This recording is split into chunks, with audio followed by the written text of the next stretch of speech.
guys, my name is Tanuja Sharma. I am your chemistry teacher and welcome to CTS. आज का हमारा topic होने वाला है stability of coordination compounds in the solution. देखिए बेटा, जब हमने ये चैप्टर शुरू किया था तो मैंने आपको बताया था कि जो कोऑर्डिनेशन कंपाउंड्स होते हैं वो अपनी आइडेंटिटी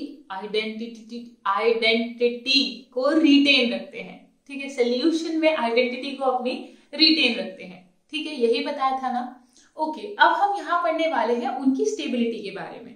देखिए बेटा जी, जो स्टेबिलिटी है कोऑर्डिनेशन कंपाउंड की वो दो तरीके से होती है। एक होती है काइनेटिक और एक होती है थर्मोडायनेमिक। ठीक है, काइनेटिक में हम चेक करते हैं रेट कांस्टेंट से और थर्मोडायनेमिक में हम चेक कर लेते हैं कि वो कितना स्टेबल है। जैसे सपोज आपने किसी सॉल्वेंट में डाला तो वो कितना स्टेबल है उसके अंदर या फिर कितना अनस्टेबल है।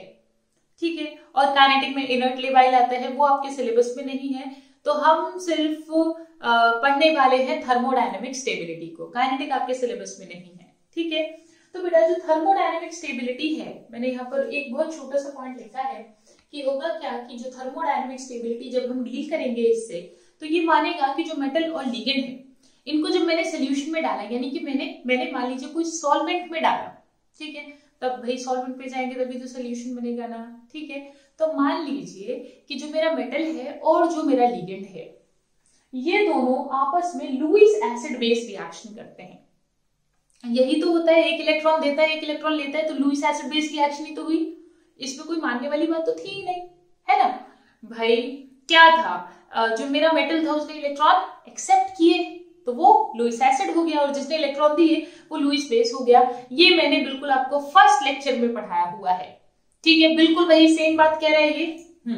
तो कह देते हैं कि चलो ठीक है, तुम कह रहे हो तो हम मान लेते हैं कि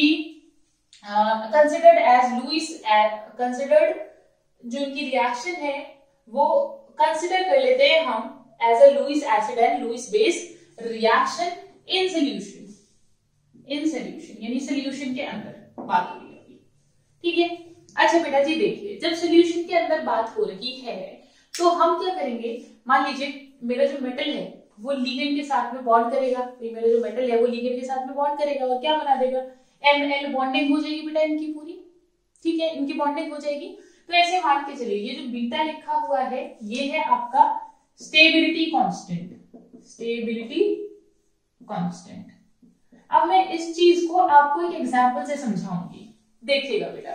सपोज मेरे पास में एक मेटल है, ये एक मेटल है यहाँ पर, और यहाँ पर ये लिगेंड से कंबाइन हुई और इसने दे दिया Ml। ठीक है, और फिर मेरा सोल्यूशन के अंदर ये सारा काम हो रहा है बेटा। फिर मेरा ये जो Ml है ये दोबारा एक लिगेंड से कंबाइन हुई और इसने दे दिया Ml2।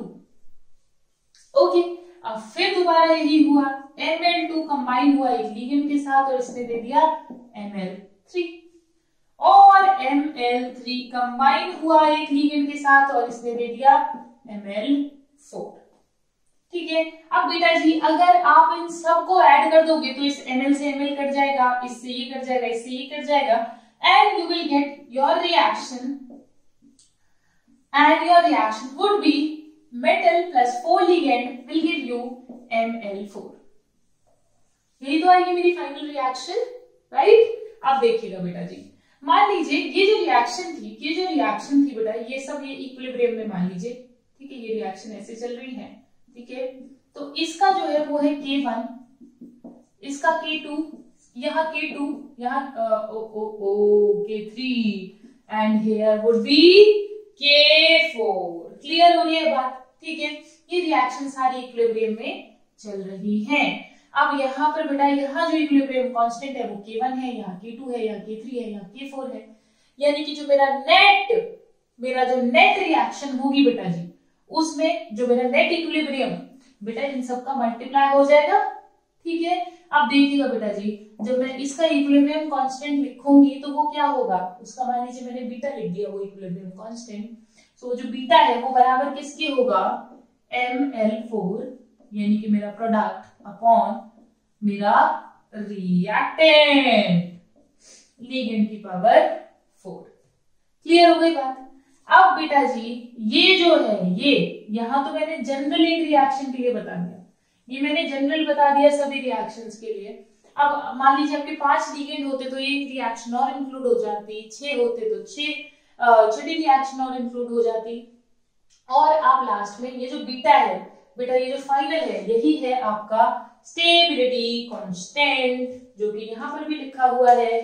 This is your stability constant and this beta is equals to K1 multiply K2 multiply K3 multiply K4। Clear हो गई बात? समझ में आ गई क्या? अब आपको इस बात से ये बात तो क्लियर हो रही है कि higher the beta more will be the more stable will be the complex beta जितना ज्यादा होगा बेटा जी कॉम्प्लेक्स उतना ही ज्यादा स्टेबल कर जाएगा। क्या आपको इतनी बात समझ में आ रही है? क्लियर? तो चलिए बेटा जी, अब देखिए इसके कुछ एप्लीकेशंस भी हैं। जैसे कि आप पहले से भी पढ़कर आ चुके हो कि जो मेरा मेटल है उसका ऑक्सीडेशन नंबर क्या होना चाहिए? ज्यादा होना चाहिए, तो उसकी स्टेबिलिटी क्या हो जाएगी? ज्यादा हो जाएगी। पढ़कर आए हो? रिमेम्बर? ओके। और एक चीज आपने और भी पढ़ी थी कि 3D 4D 5D नीचे की तरफ जाओगे तो CFSE बढ़ जाएगी। अच्छा बेटा जी, एक चीज यहाँ पर मैं फैक्टर्स लिख देती हूँ। तो फैक्टर्स जो होंगे उसमें सबसे पहला जो फैक्टर है, अच्छा एक काम करते हैं, इसको हटा देते हैं क्योंकि थोड़ा लंबा आ जाएगा बेटा ये। यहाँ इसको हटा दिया मैंने। आई होप आपको ये डेरिवेशन तो समझ आया होगा बेटा, छोटा सा डेरिवेशन है बस। बट इसका एप्लीकेशन क्या आएगा? एप्लीकेशन पार्ट समझिए बेटा जी। जो एप्लीकेशन पार्ट है उसमें आपसे पूछ ले, मान लीजिए कि आपसे पूछेगा कंपाउंड, पूछ ले कि कौन ज्यादा स्टेबल है, ठीक है? तो उसमें आपको याद रखना है कि जो मेरा मेटल है उसका ऑक्सीडेशन नंबर जिस भी मेटल का ज्यादा होगा, मान लीजिए सेम मेटल है कोबाल्ट ले लो, आयरन ले लो, Fe+3 है और Fe+2 है, तो ये वाला जो होगा इसकी जो स्टेबिलिटी होगी कंपाउंड की वो ज्यादा होगी कॉम्प्लेक्स की, और उसकी कम होगी। क्लियर? ऐसे फैक्टर्स हम पढ़ चुके हैं ना, फैक्टर्स अफेक्टिंग CFSE, वो सारे यहाँ इंक्लूड होंगे। और यहाँ एक बहुत बढ़िया फैक्टर आपको एक और पढ़ाया जाएगा जिसको बेटा जी हम बोलेंगे इफेक्ट ऑफ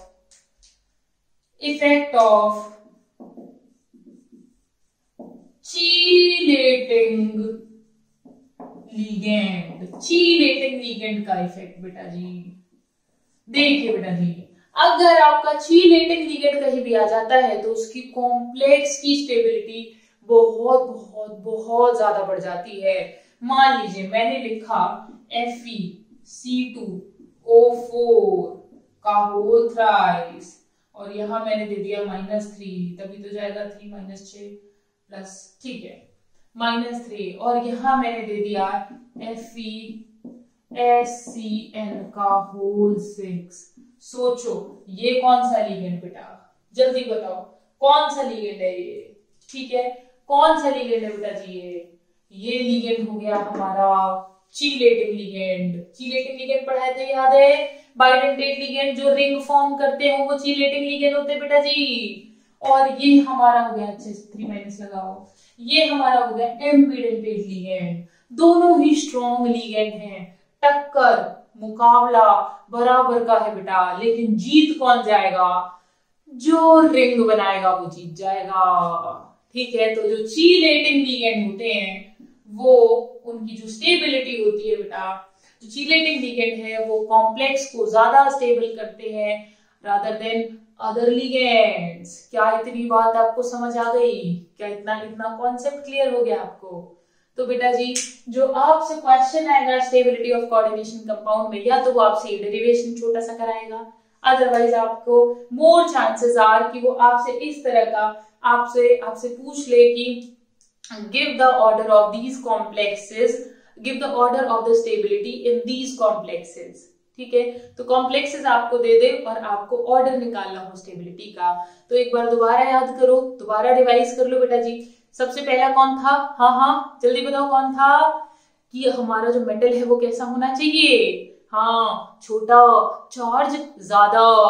और अगर आपका लिगेंड, अब दूसरे पॉइंट पर आते हैं, लिगेंड कैसा होना चाहिए था बेटा जी?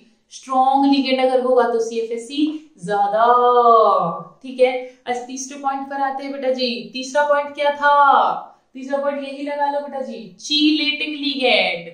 अगर चीलेटिंग लिगेंड होगा तो उसकी CFSC बेटा जी बहुत बहुत बहुत बढ़ जाएगी।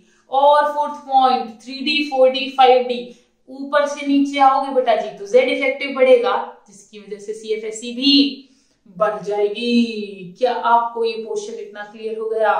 हो गया, चलिए वेरी गुड। अब मैं मिलूंगी आपसे, बहुत छोटा सा टॉपिक था, ठीक है, इसलिए मैंने इसको अलग से कंप्लीट किया है। और अब हम मिलेंगे आपसे अगले लेक्चर में। तब तक के लिए पढ़ते रहिए, आगे बढ़ते रहिए और बहुत बहुत बहुत खुश रहिए।